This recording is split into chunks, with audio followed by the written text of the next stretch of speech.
One day I'm gonna be everything I wanna be. I don't let it get the most of me. One day I'm gonna be free. I wanna be everything I'm gonna be. My future right in front of me.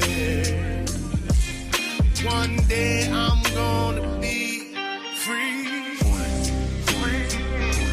I wanna be free.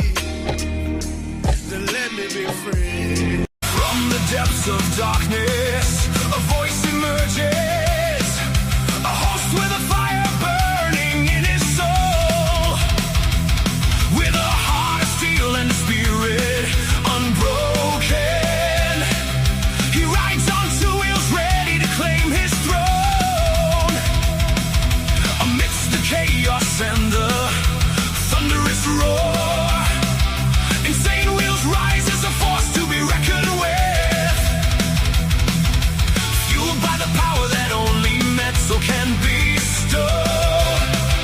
He takes his stand, refusing to submit. Insane wheels hear his battle cry.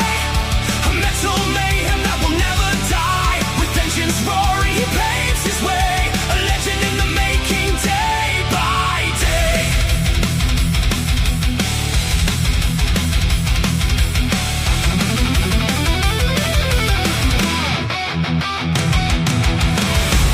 Good morning, ladies and gentlemen, man. It's a beautiful tacos. Well, it's a topless Taco Tuesday, I should say. Great to see everyone. I was only going to say it was a Taco Tuesday, but I was wrong. It's a topless Taco Tuesday. Great to see everyone in the chat, man. Let's get it.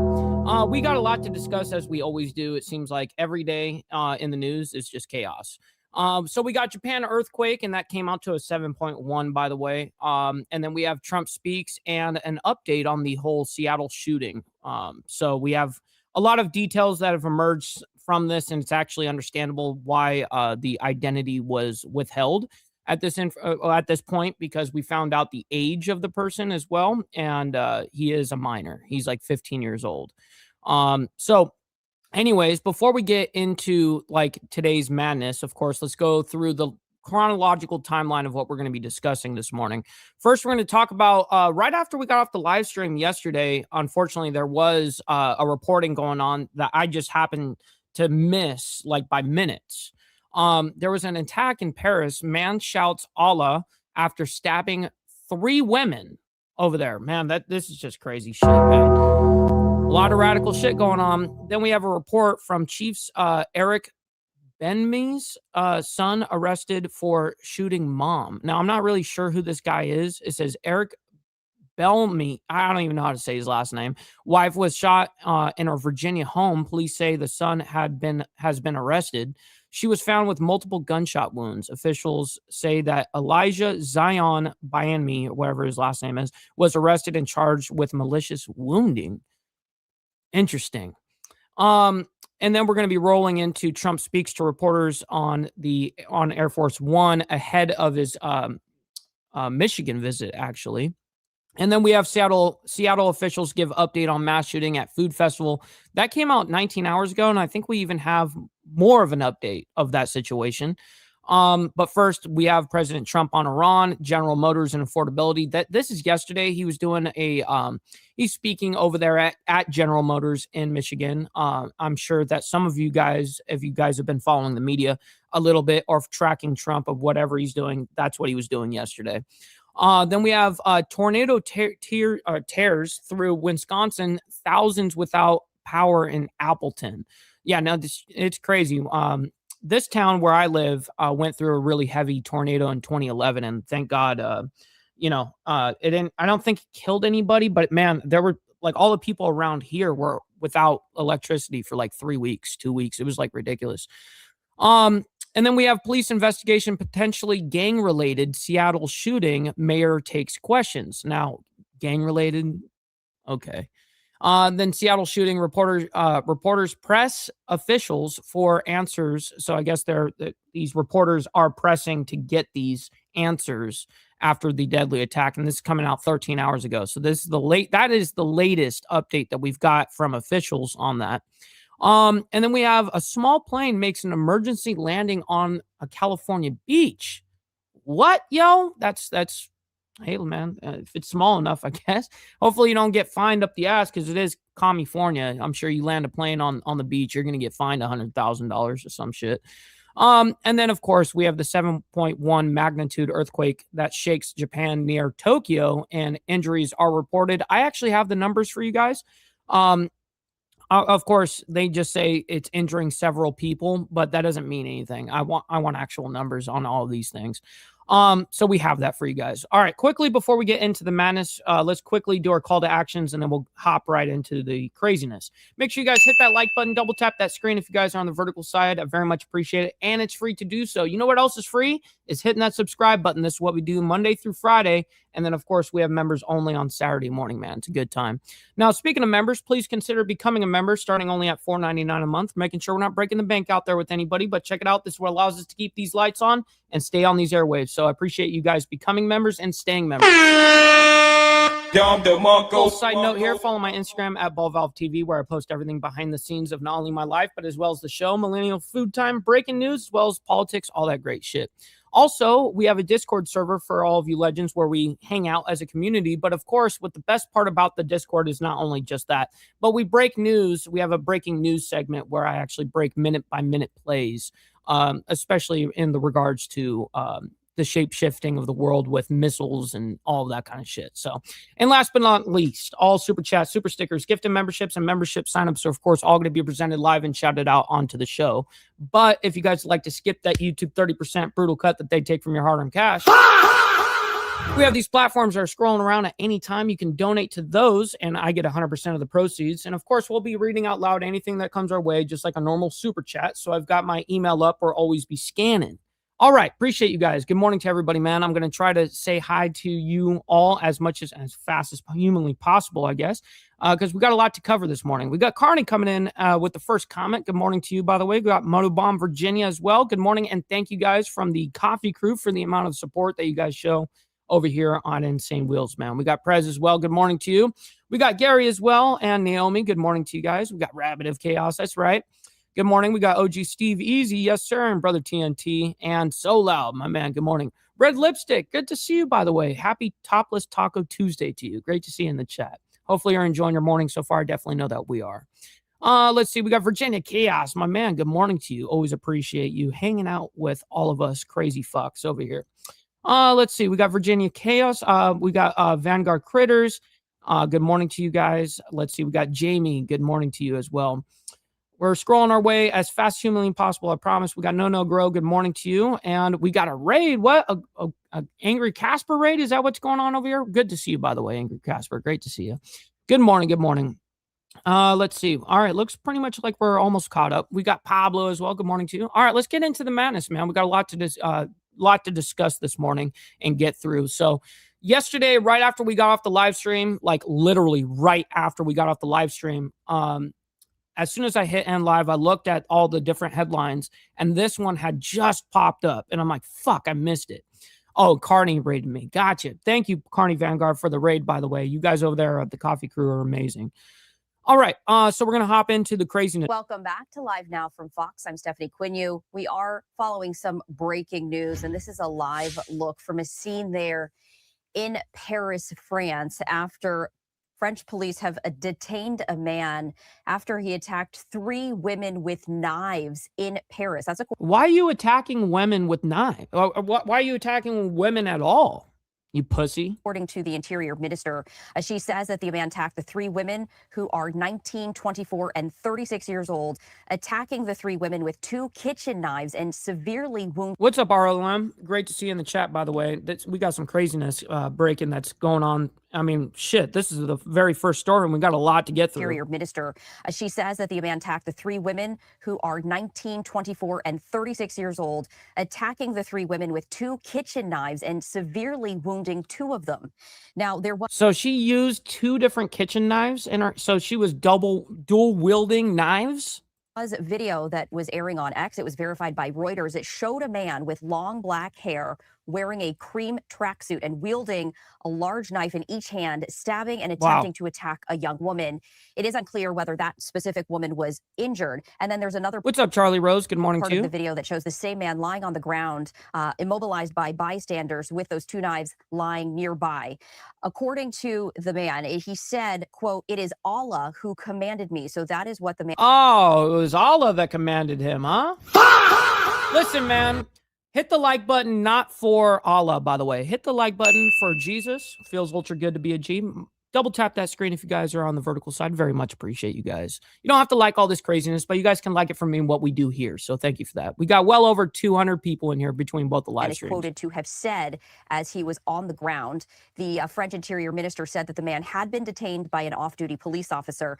Right now, the Interior Minister says the motive of this attack remains unknown, adding the police couldn't identify the attacker immediately, whose declarations they say. Hey, Randy, I'd love for you to point out what is fake right now that I'm presenting. I'm not giving you opinion pieces. I'm showing you exactly what's happening. So what's fake? Were incoherent while he was being arrested.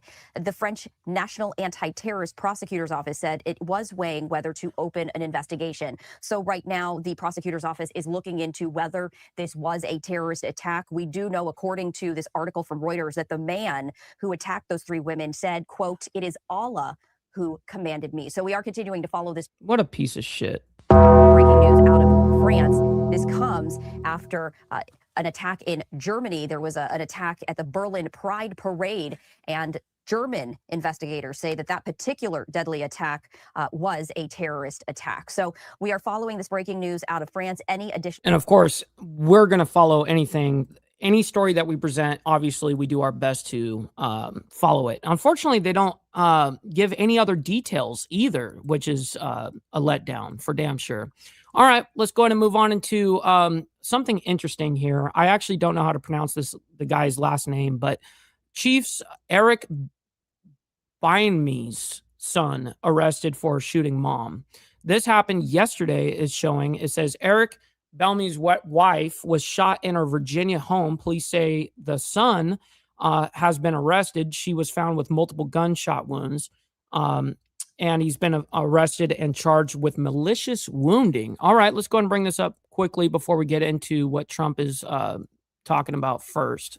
Do this. We are continuing to follow some breaking news. This is from TMZ right here, saying Chiefs coach Eric Bieniemy's wife. Oh, it's the Chiefs was coach. Shot at It's literally the Chiefs coach. Home and suffered serious. I thought I didn't know what they were referring to when they said that. And a little bit more about this as we put up another social media post. This is also from TMZ saying that the son has now been arrested for allegedly shooting. What's up, Hardwire? Good morning to you, by the way. Good morning. Mother. So I did want to read just a little bit more on this. That the wife. Could you imagine like going crazy enough to shoot your own mother? Oh my God, dude. Of Kansas City Chiefs offensive coordinator Eric Bieniemy was shot in their Virginia home. That's according to ESPN. Police have said that Bieniemy's son has been arrested and charged. This is according to the sheriff's office, saying that the shooting occurred on Sunday in the North Park Division in Ashburn. Deputies responded at around 7:30 p.m. local time. They found a woman suffering from multiple gunshot wounds. Now, ESPN has identified the victim as 57-year-old Mia Bieniemy. Police say that she was taken to a nearby hospital for treatment of serious injury. So you're taking a look at the mugshot courtesy of the sheriff's office. Investigators say Elijah Zion Bieniemy, he's 27 years old. He was arrested and charged with malicious wounding. Bieniemy. That's how you say his last name? Bieniemy? Use of a firearm in the commission of a felony and discharge of a firearm inside a dwelling. He has now been taken to the Loudoun County Adult Detention Center. He is being held without bond, and authorities have identified him as Eric Bieniemy's son. Now, Eric Bieniemy returned to the Chiefs earlier this year to resume his role. Oh, Randy, you're reminding me. Thank you. I was slacking, actually. Let me go ahead and light up. I was slacking there. You're right. Here we go. Back to as normal offensive now. coordinator. This is a position that he held from 2018 to 2022. He was the assistant head coach and offensive coordinator for the Washington Commanders during the 2023 season. And now the Chiefs have responded. They issued a statement today saying, quote, "The club is aware of the incident involving Eric Bieniemy's family. Out of respect for their privacy, we won't have..." Brother KP knows the deal. Shout out to my man. Good morning to you. A comment at this time. Our thoughts and prayers are with them. So the investigation is ongoing. What are you talking about? This is counterclockwise tobacco. I don't know what you're talking Authorities about. say there is no threat to the public. And of course, any developments, we will share that as Eric Bieniemy's son has been arrested and charged in a shooting. He is being held without bond. ESPN identifying the victim as his mother, 57-year-old Mia Bieniemy. Damn. His mom was 57. Jeez. Crazy. All right. I'd like to actually find out if there was, I mean, there's obviously a motive there, but it'd be nice that we would actually find out what the motive was, why that happened. Anyways, so yesterday, Trump speaks to reporters on Air Force One ahead of his Michigan trip, his visit that he did yesterday. And we're going to show you guys what he did yesterday over there in Michigan in regards to General Motors. But first, let's go ahead and bring this up and see what he has to say quickly before he gets onto the main stage, essentially, right? Here we go. Welcome back into Live Now from Fox. I'm Ryan Schmelz. We're taking a live look of Michigan, where President Trump is expected to speak roughly around the 3 o'clock hour. In the meantime, he did speak on Air Force One just a short time ago. Let's go ahead and play that out. Would you have a question, Jennifer? Yes. On the Iran war, have you been frustrated with Secretary Hegseth because of the advice he gave you early on What's up, Miss Lotus? By the way, good morning and happy Topless Taco Tuesday. in the war and how it's turned out? I think he's done a great job. We've pretty much destroyed their military.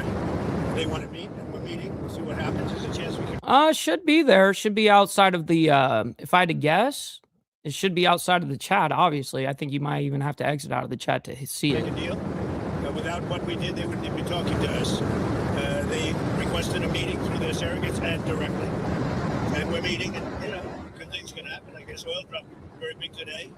The stock markets, as of about an hour ago, was like through the roof. But no, they requested a meeting. They would not have requested. Listen, stock market is not extremely through the roof right now. It's high, but, you know, it's not the highest it's ever been, by the way. Meeting and we were doing poorly.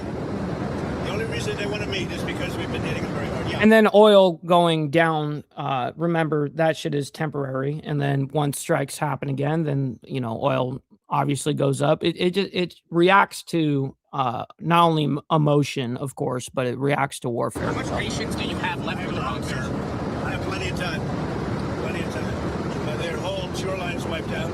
What's up, Magic Man? And yes, I agree with you, by the way. Total shitty audio. And then we got Magic Man coming in with the 10 jewels, by the way, saying with the gold coin. Appreciate that, by the way.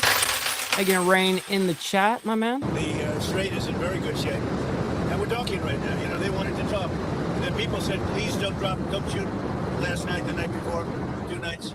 Don't do it. You know, we're having good talks. So we'll see what happens. I think there's a good chance of something that happened. And if it does, good. If it doesn't, we go back to doing what we were doing. I mean, you can, Pablo, but the only problem is if you, the problem is I think you have the original membership where it was like $2.99 a month or something like that, or $3.90. I think it was $2.99 a month.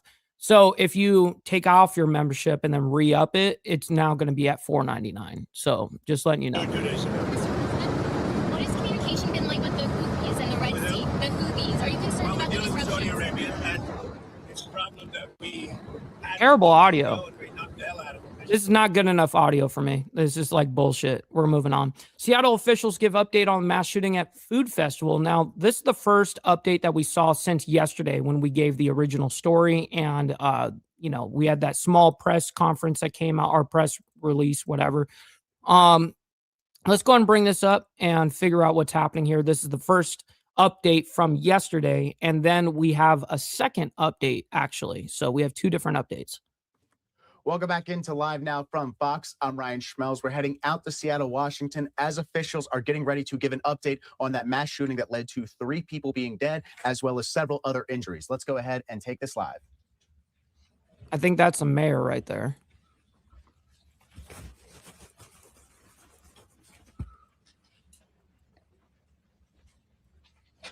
Let me go ahead and skip ahead a little bit. Good morning. Thank you for joining us here today, and I'm sorry that we have to gather under such tragic circumstances. I'm going to share the basics of what we know, and after my remarks, Chief Scoggins and Chief Barnes will be sharing additional detail. Shortly after 6 p.m. last night, officers responded to the sound of gunfire. They were assigned to support Fight of Seattle and were on scene within seconds and took one suspect into custody. No police weapons were discharged. We believe that 2 people exchanged gunfire outside the Seattle Center Armory. 7 victims were caught in the crossfire, with a possible 8th. And again, Chief Scoggins will be providing more detail about the victims after my remarks. A 19-year-old man, a 44-year-old man, and a 56-year-old woman were killed. 2 died at the scene, and a 3rd passed away at Harborview Medical Center. Official identification will come from the King County Medical Examiner's Office. The Seattle Police Department detained a 15-year-old juvenile in connection with the shooting. The teen was booked into the... Okay, so what you guys just heard right there is that's the reason why they were withholding the identity of the shooter, was because he is 15 years old. Official identification will come from the King County Medical Examiner's Office. The Seattle Police Department detained a 15-year-old juvenile in connection with the shooting. The teen was booked into the Judge Patricia H. Clark Children and Family Justice Center for investigation for firearms violations and first-degree assault. We believe this teenager opened fire in the crowd, but details are still under investigation. This individual will have a first appearance court hearing at 1:30 p.m. today. And again, we have not formally arrested anyone for investigation of homicide. We appreciate your patience, and we are releasing information when we can. Please remember that we are only 17 hours into this case. I know there have been a lot of questions about this, so I do want to briefly address the timeline last night. At Seattle Center, we had an active investigation ongoing, including continued search for a possible second suspect. SPD conducted a briefing with elected officials online at 9 p.m., including many people standing here today. We were advised that it was better for me and others not to be on the scene. Once it became clear that SPD was ready to brief the press, I, the governor, Congresswoman Jayapal, made our way rapidly to Seattle Center so that we would be able to be there to share that information with you all. What are we doing right now? So right now, this is an all hands on deck response. Investigating this tragedy has been taken on by nearly every part of our police department. Our Human Services Department Victim Advocates team is working with SPD to support the needs of the victims and their families. And we are so grateful for their incredible work and dedication. Two victim advocates work alongside SPD detectives in the Violent Crimes Unit to help survivors navigate the criminal legal system, understand their rights, and gain access to crime victims' compensation, among other resources. Community Passageways is reaching out to the affected families immediately and offering in-home support to help families to understand and navigate hospital, legal, victim support, and other systems. The organization is also convening an emergency meeting to assess the possibility of retaliation, identify ongoing safety concerns, and help the people involved to navigate those risks. Support is tailored to each family's circumstances. Our immediate priorities are to help families remain safe, reduce the risk of future violence, and make sure that they have practical and emotional support during the first days following the shooting.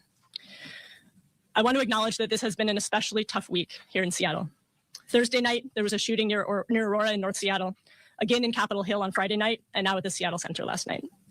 While the police department continues their investigations, we cannot let up on implementing a multi-pronged gun violence strategy. We know that gun violence can be prevented. Evidence-based strategies have proven results in cities across the nation.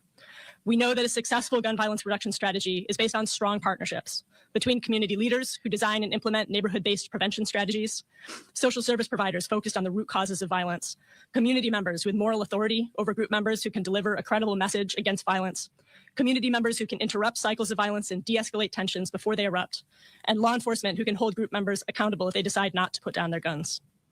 The city of Seattle is partnering with state, federal, and local government partners to launch. Okay, yeah, of course. You guys are always going to say the same rhetoric on those kind of things. Quickly, let me go ahead and bring this over to this tab quickly here, and then we'll get back into it. But this is a little bit of the facts about the Seattle case. This is updated from this morning, obviously. The suspect in custody has now been identified by authorities as a 15-year-old male.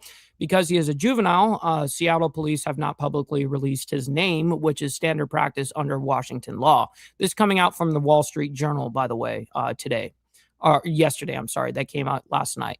And then the update on this is 3 people were killed, and they actually gave the names of the people here.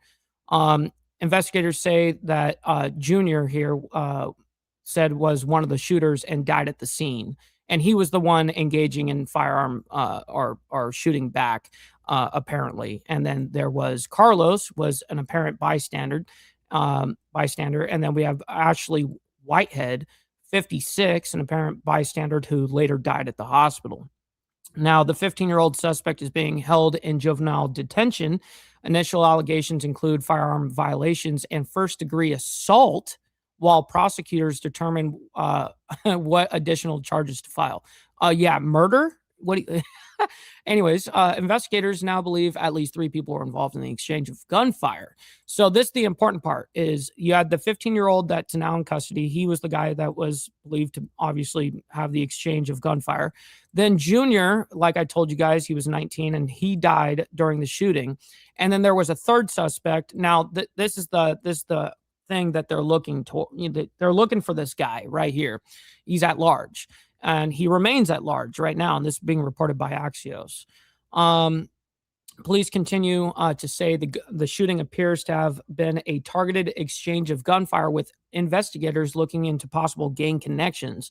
They have emphasized that there is no indication this was a random attack on the crowd, although innocent bystanders were tragically struck, and that being reported from Axios. All right. So anyways, let's go ahead and stop sharing that real quick. Let's go into over here for you guys, and we'll get back into her little monologue. Because I do want to hear from the chief or whatever, if whoever they're going to bring up on the legal route. And then what we'll do is we'll go into the next story here. We're not going to listen to the whole thing. Because we got a whole bunch of other stories that we still got to cover this morning. Reduction strategy that will build on programs, services, and law enforcement efforts already underway. Oh, and we also still have an update on this as well. We have a later update. We will be bringing on an expert in gun violence reduction, including youth violence prevention, who will partner with city staff and our community-based partners. Chief Barnes and the Seattle Police Department will be implementing near-term strategies to amplify our summer efforts, and I'll let the chief describe those momentarily. We are committed to working in impacted neighborhoods across our city, from Rainier Beach to the Chinatown International District and Little Saigon, to Capitol Hill, to North Aurora, to address both the immediate impacts and the root causes of gun violence. And I also want to express appreciation for our city attorney, Erica Evans, for her leadership in beginning to use extreme risk protection orders to take guns away from people at high risk of committing violence.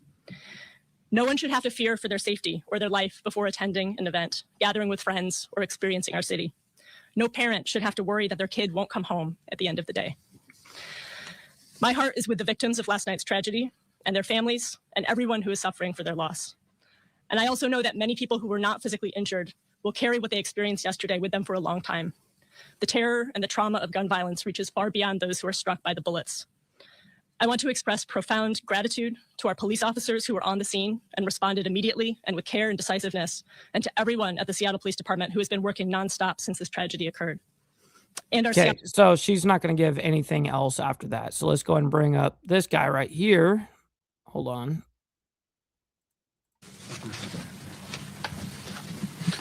Good morning. I want to lead with expressing condolences to all of the individuals and the families who lost loved ones. I'm going to cover the list of the individuals who passed away and who are still injured. And I'll start out first with those who passed away. On scene, a 19-year-old male was declared deceased at the scene. On scene, a 44-year-old male was declared deceased at the scene. Our paramedics transported a 56-year-old female in serious condition who passed away at Harborview Medical Center. So those are the 3 individuals who passed away, 2 on scene and 1 at Harborview. Seattle Fire medics and EMTs treated a 40-year-old female with minor injuries who declined to be transported to the hospital. So treated, but not transported. A 39-year-old female in stable condition was transported to Harborview and has since been discharged from Harborview Medical Center. A 2-year-old male was transported to Harborview by Seattle Fire paramedics and is still at Harborview in satisfactory condition. A 23-year-old male was transported in stable condition by paramedics to Harborview and has since been discharged. And last night, a 27-year-old male reported to UW Medical Center Montlake in satisfactory condition with a gunshot wound that has since been discharged. And that's possibly the 8th patient, but SPD has to follow up and interview this individual. Now I'll pass it to Chief Barnes. Okay, now we get to hear from the chief. Certainly last night was a tragedy. It's becoming all too familiar in this community and many communities as well. Any loss of life due to gun violence is unacceptable, as is the terror it causes our community. Our department has been taking a lot of steps to address gun violence this year, and those steps will be increased following this tragic incident last night at Seattle Center, an incident in which 3 people suffered fatal injuries. Our hearts as a department, as a city, as a county, as a state, goes out to those victims and all who were affected by this tragedy. Officers were assigned to work the Seattle Bite of Seattle event. The staffing was adequate. The placement was good. That's one of the first things that I checked on when I got the first call around 6:30. And because of such, we believe that additional loss or injury of life occurred. Our officers, as well as members from the fire department, medic team, ran toward gunfire in an attempt to render life-saving aid and to disarm someone who was actively firing a weapon into a crowd. We believe that the bullets that were fired were from 2 individuals who appeared to be firing at one another. And as the mayor stated, a 15-year-old suspect was taken into custody. We have a full complement of police officers working on this case, as well as professional staff. They work till about 4 a.m. They're at home now getting some rest. They've been replaced by officers who are working now. And we actually have the update of basically from that other shift already. So we're not going to continue with this because we actually have the updated story from this from late last night. I think that's, let me see what time. Yep, late last night. Okay, so but first, before we get into the update on Seattle, we still do things here chronologically. So first, let's go ahead and get on with Trump went over to General Motors yesterday in Michigan, and you guys saw him do that whole taking questions from Air Force One right outside of Air Force One. Right before, that's where he was headed to, is right here. So we're going to play a little bit of the front. We're not going to play the whole thing because there's no way I'm sitting through an hour of Trump. But nonetheless, let's go ahead and get a little bit, and then we'll move into the recent tornado that just teared through Wisconsin and thousands went without power. And then we have, the update on the Seattle shooting as well. We actually have 2 of them. Reporters press officials for answers after deadly attack. There's a whole bunch of stuff here on it. Then we have a small plane that landed over there in California on a beach. And then we have a 7.1 magnitude earthquake that shakes Japan near Tokyo.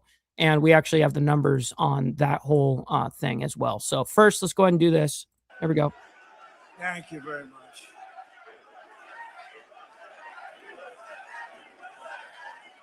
Well, thank you very much. It's an honor to be back. I love this place. I won this place. It's beautiful.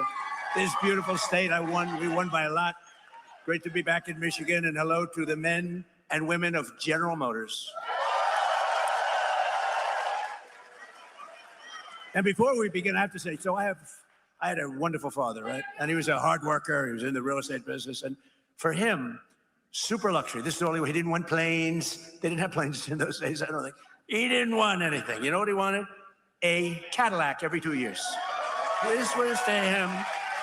This was to him the sign of luxury. This was the greatest thing. And he got every 2 years, like you could count on it. You could set your clocks by it. And by the way, speaking of that, let's get rid of daylight saving time stuff, okay?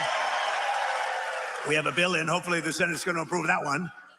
The House of it went through the House, and now talking about the getting rid of daylight savings time. Approved it, and we're going to get rid of that. Just to mention, it's called the weave, right? We always get back to the right subject, but anyway, I did. I had a father, his luxury Mary, his super. That's all he wanted. He just wanted a brand new Cadillac, and I have to tell you a little secret. He had it stretched a little bit. This way, he could be his own chauffeur. He wouldn't have to hire a chauffeur. He could drive it himself, or he could have somebody else, but he could also drive it himself. Just get to it, Trump. Come on, motherfucker. A few moments later. You ever hear that? This could be a new concept for a car.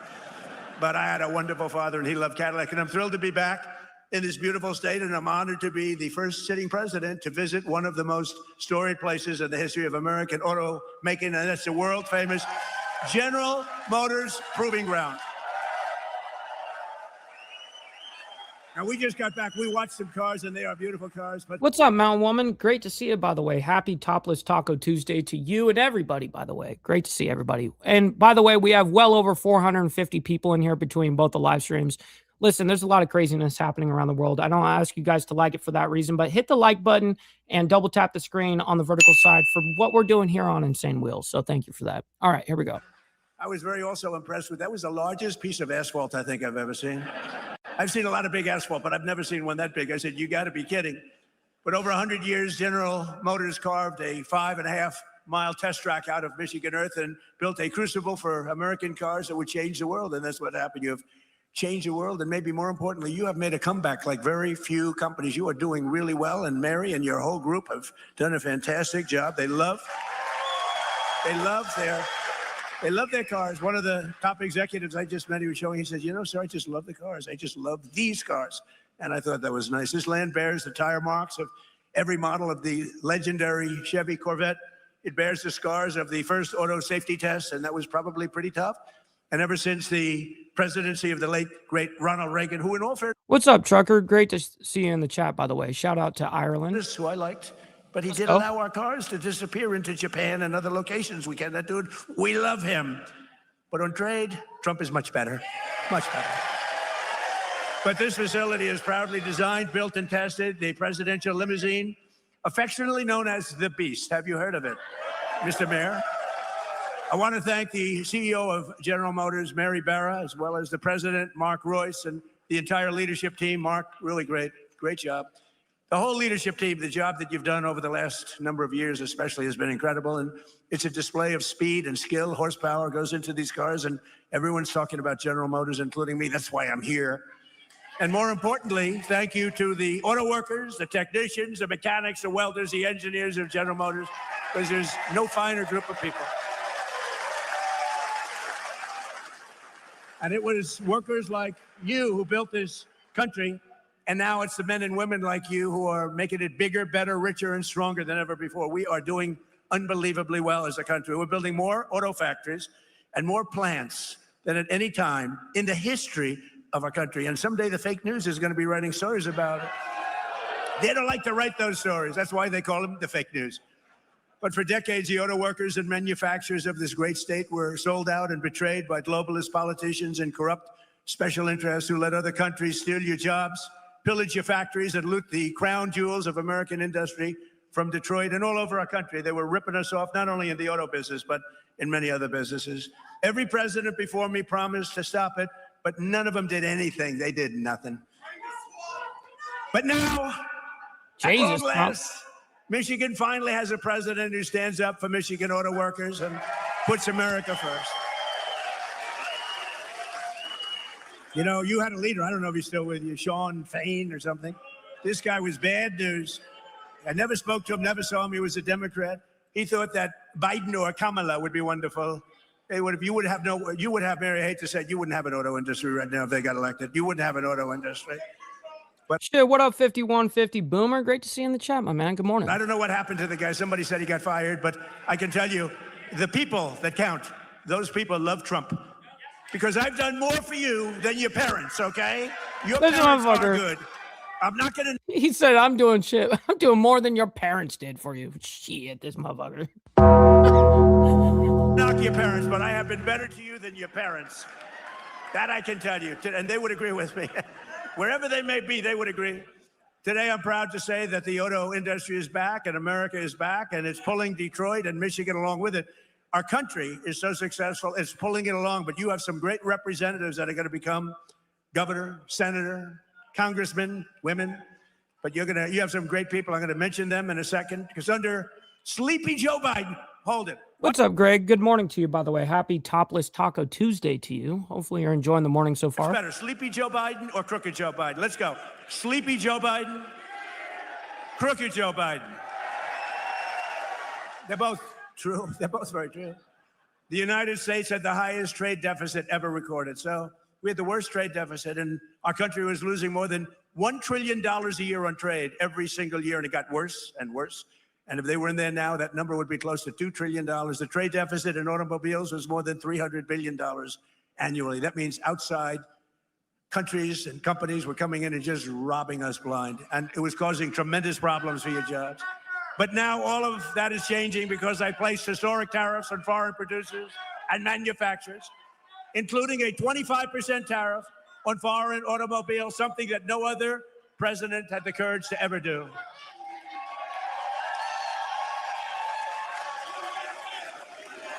He's a communist. And don't worry, we've already given 8 minutes of this. We're going to give maybe a couple more minutes, and then we have to move on. We still got many stories to get through. He's a communist.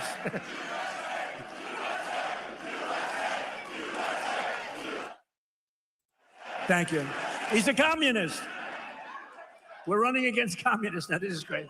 What's going on? We're going to win very big. No, I didn't even hear the guy, I think.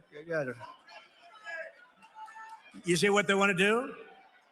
You see what they want to do? They want to take your houses. They want to do things that nobody's ever even thought of before. They want to take your money. They want to raise your tax up to 80%. I gave you the biggest tax cut in the history of our country, so we'll keep it that way.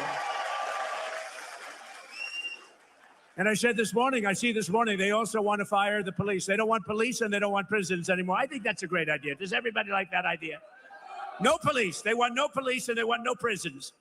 Where are these people coming from? But I also... What's up, Quick Shoe? Great to see you in the chat, by the way. Good morning. Also put a 25% tariff on all foreign trucks. So I called Mary about a year ago and I said, I hear that foreign trucks are killing us. She said, that's true. I said, congratulations. I'm going to put a 25% tariff on the foreign trucks. And you are doing a phenomenal business now with trucks. So they were killing us in trucks and now we're killing them. My policy is simple. If you make your truck or your car in a foreign country, you have to pay for the privilege of sending it into our market and making a lot of money. But if you build in a factory in Michigan or someplace in our country and make your automobiles or trucks right here in America, you pay zero taxes, zero tariff. You pay zero tariff. There are no tariffs. And we've taken in hundreds of billions of dollars for the country aside from it, but we keep a lot. As an example, Europe is being taken over by the Chinese cars. You know that, right? Mercedes-Benz is being... I thought he was going to say getting taken over by the Muslims, and then he said Chinese cars. I'm like, oh, well, I guess that too. Absolutely decimated. BMW, good companies, decimated. Volkswagen, decimated. They don't do anything about it. We don't have, to the best of my knowledge, Mary, one Chinese car in the country. They have 100% tariff, and our automakers are doing, I think, business like you've never done before, right? Right? You're doing more business, better business, bigger business than you've ever done before. In 18 months, we've slashed our trade deficit with China by the largest amount in history. Nobody can believe it. You know, if you get it down to half a point, it's a lot. We got our trade deficit down by 71%. 71% worldwide. 1 year ago, our country was dead, and now we are the hottest country anywhere in the world. I hate that is a part of his every speech. You know what? This is a good place to leave off right here. All right, we got to move on. We got too many things to get through this morning, and we're already, 42 minutes in? Yeah, okay. So we got tornado tears through Wisconsin and thousands without power in Appleton. Let's go ahead and bring this up and figure out what's happening here. This being reported yesterday. Here we go. We're back here for you on Live Now from Fox. I'm your host, Mike Page, as we continue to bring you some of the latest live events from across the country. Right now, we are talking about severe weather out in the Midwest. Before the break, we were featuring some of that severe weather in the Chicagoland suburbs. Now we're going to go up a little bit more north, take you out to Milwaukee suburbs. A strong tornado caused damage out in Appleton, Wisconsin. Now we are getting some more video right now, courtesy of Fox 6 Milwaukee. They are showcasing the latest here of down power lines as well as trees in Fox Valley. Let's listen right now to their coverage. At this time, unless it is an emergency, they're saying traffic congestion, down trees, power lines, debris, and blocked roadways are preventing emergency responders and utility crews from reaching affected areas. We know when we talked to our reporter, Durante Matthews, who is here right now, that it took a lot for them to even get to this. Yeah, you can tell this guy ugly right here. Area where we're seeing the damage because of all of the road closures from down trees and power lines and things of that sorts. The Menasha Police Department does go on to tornadoes don't play, man. Mother Nature don't play around. Say the following locations are open as emergency cooling shelters and can provide water and basic assistance. This includes Christ the Rock Church, Menasha Senior Center, and the Menasha Public Library. The statement goes on to say residents should stay away from down power lines, obey all barricades and road closures, and call 911 only for emergencies. And this Menasha is one of the areas that got the worst of it, but we saw severe storms across the board here in southeast Wisconsin. Just taking a look at the power outages that we're seeing right now. Milwaukee County up to 40,000. That number has jumped from early this morning. We're looking at a total within their state, 98,000. nearly tripled since we saw that. Kenosha, 10,000, Racine, 4,000, Walworth, 900, Waukesha County, 600. So we are seeing these outages across the board as we continue to survey the damage from this severe weather. I want to bring in meteorologist Stephanie Barrichello now. Steph, is it more focusing on the aftermath now? Are we in the clear with these storms? We're getting very close, Maddie, but we technically still have 2 severe thunderstorm warnings. This cluster of storms should be out of here certainly by the next 20 minutes. We're on our way out, but you can still that's good. See 2 severe thunderstorm warnings there. Lake Geneva is included in one of those. So it's eastern Walworth, and then western Racine. And I'm going to skip ahead a little bit here and see if we get any other images from this, because obviously we don't need to know the minute-by-minute weather play because it's already passed, right? This happened yesterday. Now, look at these large hail in Dodge County. I mean, look at that from Jeremy. Holy shit, that shit looks like a baseball, man. Yeah, that's some big-ass hail, dude. It's just been, again, a really active day with the fact that we have they got other images. Severe weather. Their service in Green Bay. We're planning on going out immediately to start surveying. It's probably going to take some time for us to get confirmation or an official rating, but let me see if there's anything new from their National Weather Service. Oh, that one tore it up. Chat. Let's see. God damn. They are comfortable confirming that it was a tornado. Okay. Based on spotters, based on the debris signature, on radar. They just don't know the rating yet. So yes, I think preliminarily, they are absolutely confirming a tornado. Appleton, northwest of Appleton, but... What's up, Brother 13? Good morning to you, by the way. Happy Topless Taco Tuesday. And yes, by the way, make sure you guys hit the like button, not for tornadoes and all the other crazy political shit that's going on around the world, but you guys can like it for me and what we do here. So I very much appreciate it. The survey is ongoing. And again, that damage is just so devastating and so unfortunate. So we will wait and hear. It will probably not... come to us until tomorrow because it's going to take the National Weather Service in Green Bay quite a bit of time to survey all that damage. Wow, it'll be very interesting to see that number when they end up deciding how strong that was, because just seeing the damage here is absolutely heartbreaking. But that's why we appreciate so much what you guys do. I know it's been such a long day for you guys, but we are so grateful for that. And I know everybody watching right now is as well. Steph, thanks so much for joining us on the live desk. So, of course, what we're going to do is if anything comes out from any of these stories, of course, we do our best to follow them. All right, we have to get into the next segment here. We have the updates now regards to the Seattle shooting. So we do have a couple of things actually on this. But so before we get into it, we haven't done any of our actual cutscenes. You know, we got to do a little housekeeping around these motherfuckers. Man, motherfuckers talk all the shit they want. But you see me, I'm sitting up here snacking on this big ass sandwich, not getting a fuck. Kiss my dick, motherfucker. And I absolutely think that everyone should be embracing their fuck ups. Don't beat yourself up over past mistakes. You are going to fuck up again in the future, quite possibly in a most spectacular fashion. Why worry about yesterday's fuck ups when you have tomorrow's fuck ups to look forward to? You are a fuck up, and fucking up is part of your growth process. Embrace the process. We shall always embrace the process here at Insane Wheels. We got Brother So Loud coming in, by the way, with the 10 spot saying, keep up the great work, bro. Well, I can't thank you enough for that donation, man. That goes a long way. So sincerely. And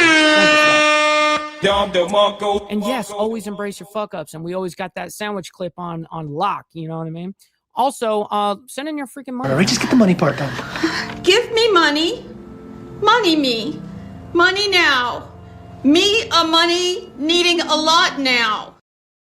Now, that was the best propaganda you're going to get all day, guaranteed, by the way. So, all right, here we go. Let's get into the Seattle situation. We have two updates, two different updates, it seems, I guess. We'll see if they're two different reports or whatever it is. But this is being a press conference and maybe the next one being a report or something, I meant to say.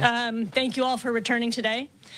I heard the call this morning for more frequent updates about the shooting last night at Seattle Center and our ongoing investigation.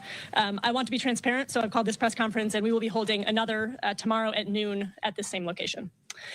Right now, tensions are high, and there's a lot of time-sensitive work to do.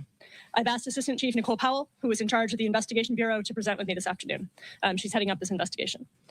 We continue to make sure that victims receive the care and the resources that they need. Our immediate priorities are to help families remain safe, reduce the risk of future violence, and make sure that they have practical and emotional support during these first days following the shooting. As a recap, shortly after 6 p.m. last night, officers responded to the sound of gunfire. They were supporting the Bite of Seattle and within seconds took a suspect into custody. We shared this morning that a 19-year-old man, What's up, GEG? Good morning, by the way. a 44-year-old man, and a 56-year-old woman were killed. 2 died at the scene, and a 3rd passed away at Harborview Medical Center. Official identification will come from the King County Medical Examiner's Office, and we expect the names of the deceased to be released this afternoon, really anytime.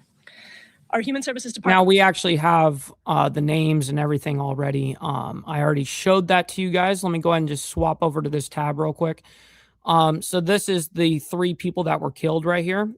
Junior C. Nico Semo, and he was 19. Investigators say he was one of the shooters and died at the scene. Then we have Carlos Israel Sanchez, whatever, he's 44, and he's an apparent bystander. And then Ashley Whitehead is 56, an apparent bystander who later died at the hospital. Now, there is a 3rd suspect because the people that actually did the firing was a 15-year-old that's now in custody. That's why they were not sharing the identity of this person.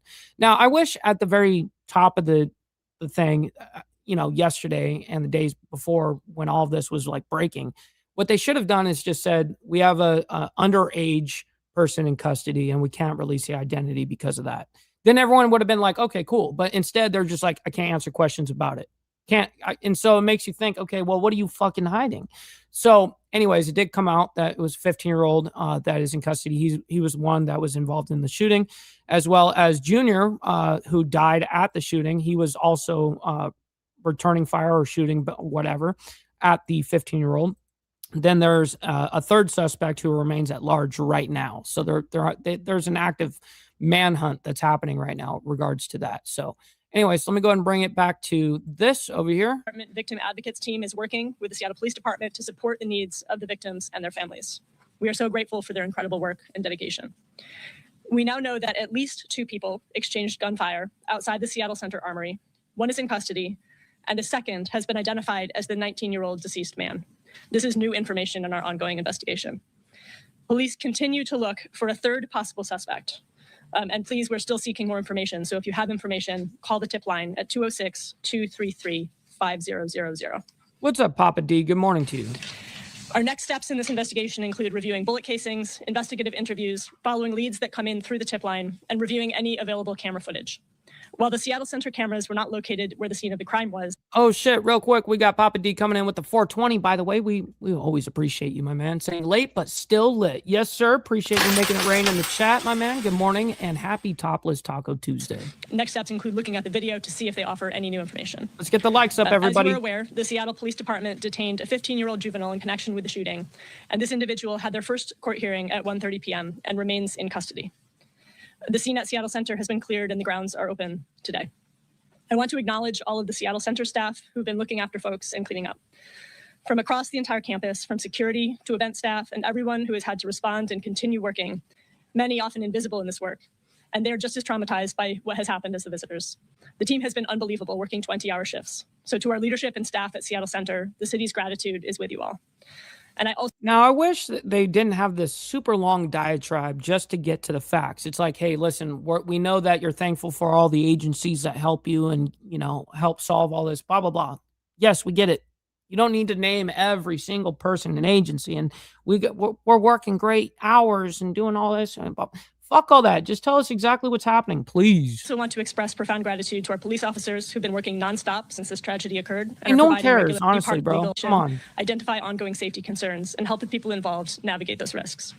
Thank you all for coming. We will continue releasing. That's all you had to say? Information as more becomes available. So nothing, no update. And so I want to turn it over to Assistant Chief Nicole Powell to share a few updates on the investigation. Okay, let's hear the updates on the investigation, please. I am Nicole Powell, the Assistant Chief of Investigations for the Seattle Police Department. I want to give you an update on the tragedy at the Seattle Center last night. This is all preliminary information, subject to change. This investigation is active and ongoing. Our detectives are working tirelessly on this case. At this point, we believe this could be gang-related. There were 2 groups firing in the area near the armory during the Bite of Seattle. So they're saying that it could have been gang-related. Now, I wonder what makes them think that. We believe 2 of the individuals were associates with each other. This is the 19-year-old who passed away and the 15-year-old who was arrested last night. There have been a lot of questions about cameras. Our detectives are still collecting and reviewing video evidence from buildings around the area. Yes, I already announced that part, by the way. Literally just read that to the entire audience.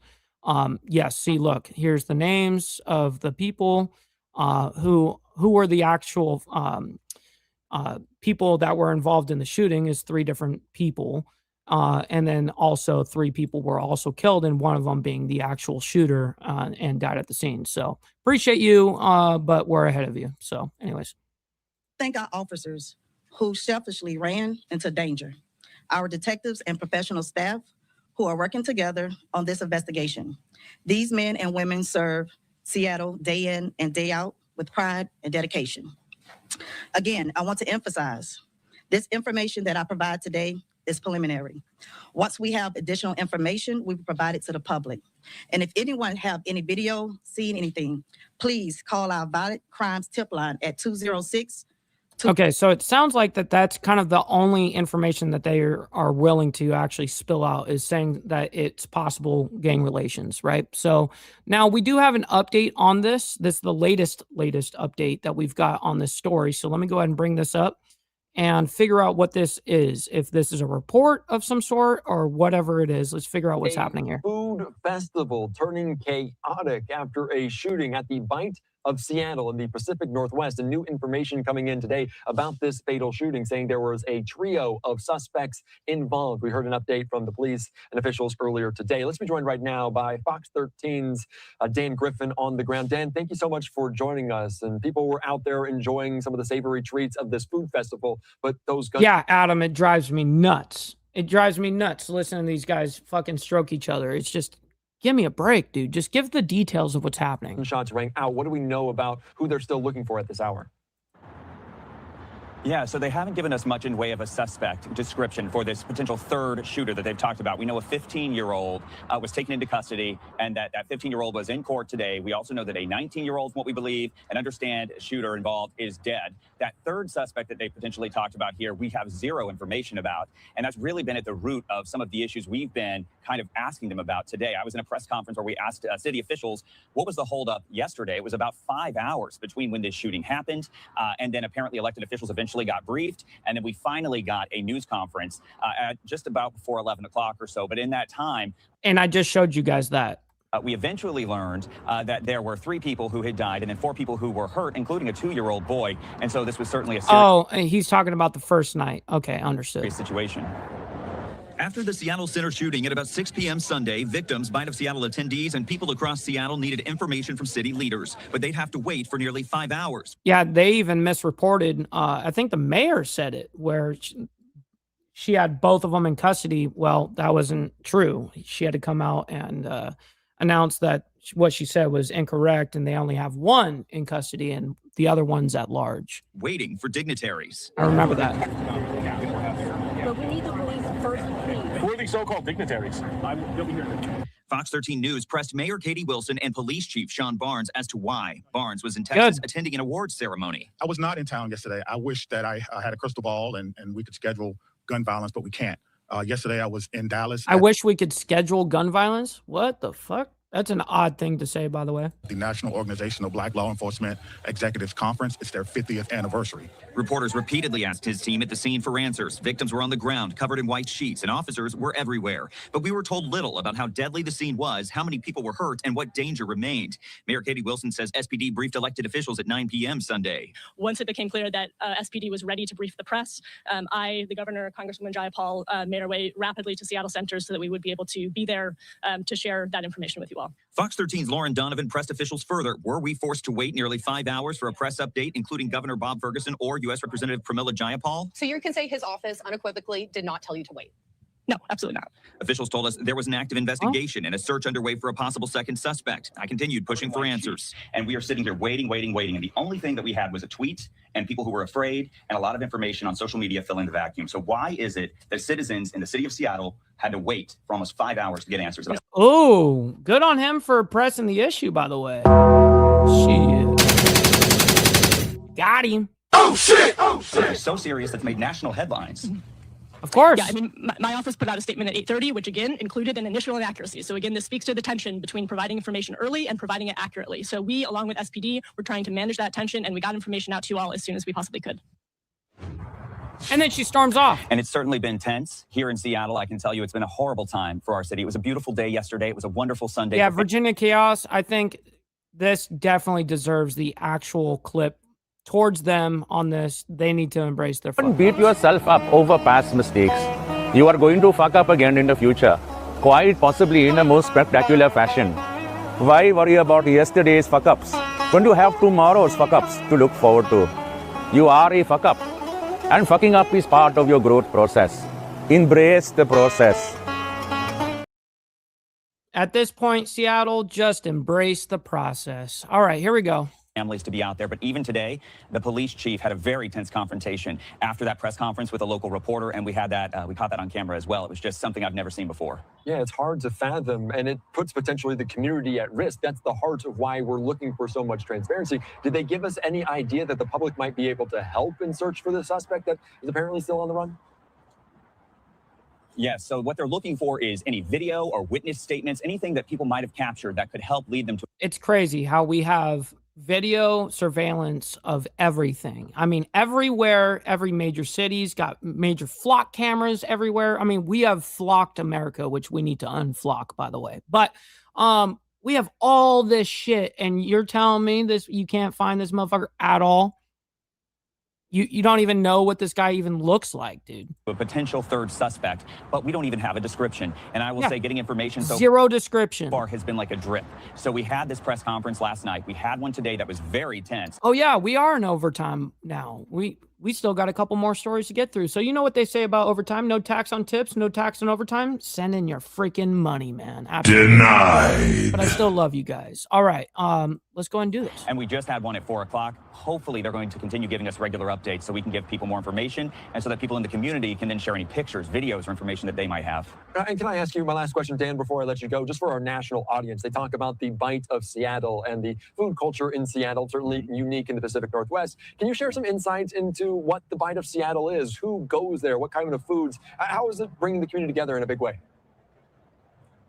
Yeah, so this is all set up right around the Space Needle at Seattle Center. It's an incredible area. It's beautiful in the summer. There's a big fountain there. It's kind of close to where the shooting even happened. But there are so many unique types of foods that you wouldn't find anywhere else from vendors who come in from other places. And so families love to go there in the summer, love to try these new tastes. And quite frankly, it's just one of those beautiful parts about being in the Pacific Northwest. You get to experience a Seattle summer and you just don't want to leave. It's that kind of a vibe. And so for something like this to happen there, it's just tragic. It's horrible. And I know there are so many people who are really feeling that right now. Yeah, you don't want to sour an event that the city is so very proud of. Dan, thank you so much. I appreciate your time pressing some very important questions with the officials in Seattle. Thanks again. And of course, we're going to be following these updates as they come out, of course, on any of these stories that we present. All right, quickly before we get into the thumbnail, which is the 7.1 magnitude earthquake that just happened over there this morning, over there near Tokyo. Unfortunately, Tokyo, Japan. It was a big one, and it did some massive damage, and we have that for you guys. But first, we got a small plane makes an emergency landing on a California beach. Oh shit, man. I mean, listen, I bet you California fined them motherfuckers over there like, hey, we're gonna fine you $100,000 for landing on the beach now because it's California.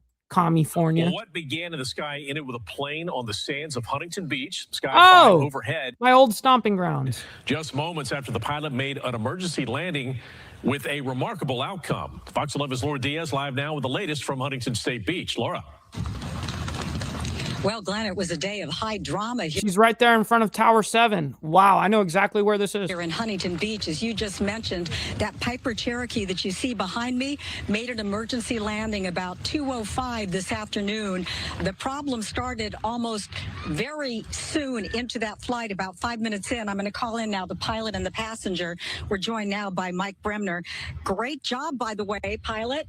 Tell me what was going through your mind when you knew you were... Wow, they're actually interviewing the pilot in this situation. What's going on? Distress and made that call.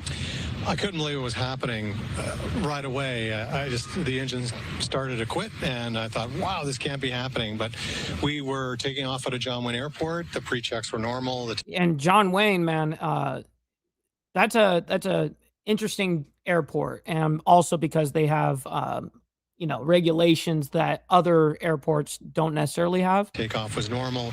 The tower was handing us off to SoCal approach to make our way up the beach to Van Nuys where we were going. The engine failed. We very quickly tried to restart it, a very common memory item. Yeah, I saw it come through. It didn't come through. It just shows pending, and it says exactly that, which is hilarious. I don't think it'll ever go through, bro. When we realized we couldn't start it, I pointed it to a place on the beach we could land and configured to land, and we landed. He actually filmed it. We're looking at he had fucking a GoPro on this motherfucker, I guess. That video that you released from this actual aircraft. Holy shit. What went through your mind about finding a safe place to put it down? Right away, I was worried about where we could roll out. I was worried about what things could be on the beach. That when you don't have any power, going fast. When you're landing, you're going to land. That's it. It's not like a normal landing where if you're landing and you don't like what you see, you can just add power and go. A lot of brakes. So I was concerned. Wow, he did a good job. What we might hit and how it might turn out in the end, and we were very lucky. He did, yeah. I mean, very lucky that there was nobody, children walking from the parking lot and walking to the beach, because that is a trek. That is a little bit of a trek, but man, just lucky didn't hit anybody. Very lucky and a lot of skill. Griffin, you were there as the passenger. What was going through your mind? Because your uncle's at the helm. All you can do is sit there and think positive thoughts. Yeah. Well, initially, I know he's an experienced pilot of 40 years or 40 plus years. So I trusted his ability immediately, and I saw the precautions we were taking. So I knew everything would sort of be okay. Although when the engine first stopped, him being stressed out was sort of stressing me out. But then I thought about what was actually happening, and I started to enjoy it. Being a 16-year-old boy who isn't opposed to adrenaline, I found it kind of amusing. That might sound bad to say, but we got lucky. Yeah, hell yeah, it would be definitely thrilling to survive that and have zero injury, like zero. Everyone walks out like unscathed. That's awesome. And I'm grateful we're safe. All right, Griffin and Mike, we're both glad you're so safe. Real quickly, elevating elder dignity is your cause. We have about 10 seconds. Tell us what. That's a nice fucking plane, by the way. All right, we're good with that. So listen, we're gonna go ahead and move into the main part of what's being reported this morning. I put it on the thumbnail, as you guys can see right here. The 7.1 earthquake that happened over there near Tokyo. So quickly, let's go ahead and bring that up for you guys here. Give me a second here. We'll pull this up and see if, while I play this, I'll see if we have any other update from this. These looks are coming out of Japan right now. And you can see it looks like a building. Now, I actually researched the current numbers of how many people either dead or injured, and I'm going to give those to you guys here soon. On fire here. I want to make sure that I have the right context for this, because earlier today we know that a 7.1 magnitude earthquake shaked parts of southern Japan, and yes, this is coming out of there. So they have a helicopter flying overhead trying to get some footage of some of the aftermath. Let me read some of this reporting courtesy of the Associated Press, which they are detailing the impact of this earthquake. So they say this: an earthquake registering a preliminary magnitude of 7.1 shook Kumamoto on. Hell yeah, guys! Let's get up to 100 likes. That would be epic. We got well over 100 people in here between both the live streams right now. So let's get the likes up. Let's aim for 100. Japan's southern main island late Tuesday afternoon, and a tsunami advisory was issued. That's according to the Japan Meteorological Agency and what they had to say. Possibly, Papa D. See, the big thing that happened, I think it was like some sort of department store or a grocery store or some sort of building that collapsed, and there were people inside. And so that's that's going to be the main concern right now. But the AP also there is a lot of destruction, as you guys can see everywhere. Goes on to say that the agency said the tsunami advisory was for the nearby Araike Bay. I hope I'm pronouncing that correctly. So there is a tsunami advisory right there. Correctly on the western coasts of Kumamoto. about 560 miles southwest of Tokyo. So again, these are images coming out from a helicopter that is flying overhead some part of What's up, Tiffany? Good morning and happy Topless Taco Tuesday. Great to see you in the chat. It's been a minute. Great to see you. southern Japan after a 7.1 magnitude earthquake was registered on late Tuesday afternoon, so just a few hours ago. Japan's Prime Minister Sanae Takaichi, in a message posted on X, urged residents to avoid the coast. Yeah, I'm down for that, Brandon. I mean, the thing is I have just become so isolated in my content making. Like I have decided to like really allow everyone else to do their own thing and me to do my own thing, right? So that's why you don't see me on a whole bunch of panels and stuff like that. I'm in the chat though. I'll hang out with people. But Line where a tsunami of up to 1 meter we'll was talk about it. predicted. She said her government had set up a task force to gather information, assess possible damage, and prepare for rescue operations if needed. Takaichi saying this, quote, "We are putting..." Oh, shit, we got a Grillipus, my man. Good morning to you. Great to see you in the chat. And yes, it was a mall. Thank you, by the way, for that. He says it was the second floor of a mall there. Dozens still not accounted for. They lifted the tsunami warnings a little while ago, according to the report I was reading. Thank you for that, by the way. Yes, because this is the latest update that we've got on the quote unquote mainstream side, right? Now, of course, reports are going to be coming out faster and of course, but this is what I have to present. And yes, appreciate you letting me know about that. People's lives at the top priority, as she urged residents in the strongly shaken areas to use caution. And I have the in updated light of numbers. possible strong aftershocks. Japan's Nuclear Regulation Authority said no abnormalities were found at 3 nearby nuclear power plants from the quake. Let's stay on these images for just a little while longer and see what else this chopper footage is able to capture, possibly of the damage inflicted to some of these areas because of the earthquake. Oh, wow. They dropped it down to a 6.8. Interesting. It looked like that the original reports was like a 7.4 or 7 point something like that. And then they dropped it to a 7.1. And now they're bringing it to a 6.8. Interesting. Still massive. Okay, they're showing a little bit of aerial view. While they do that, let me get these numbers updated for right this second.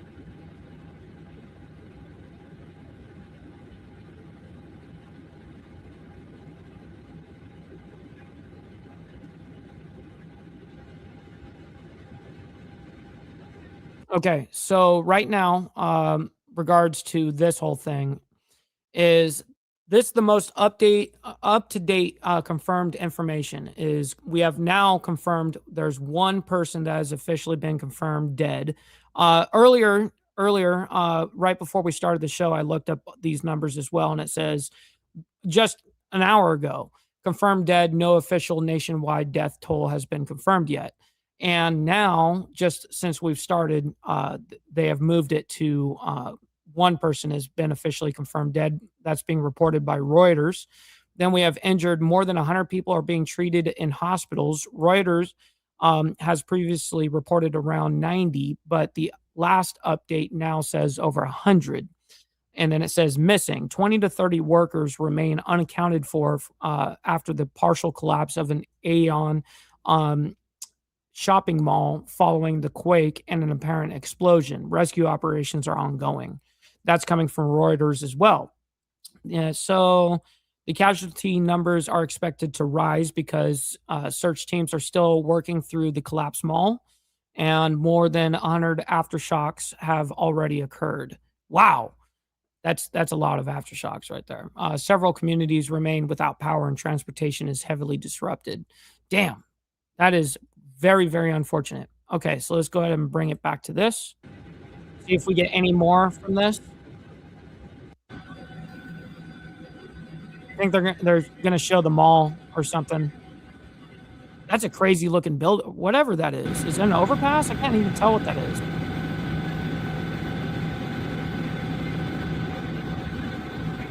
We got a lot of farmland over here, actually, and that's pretty nice.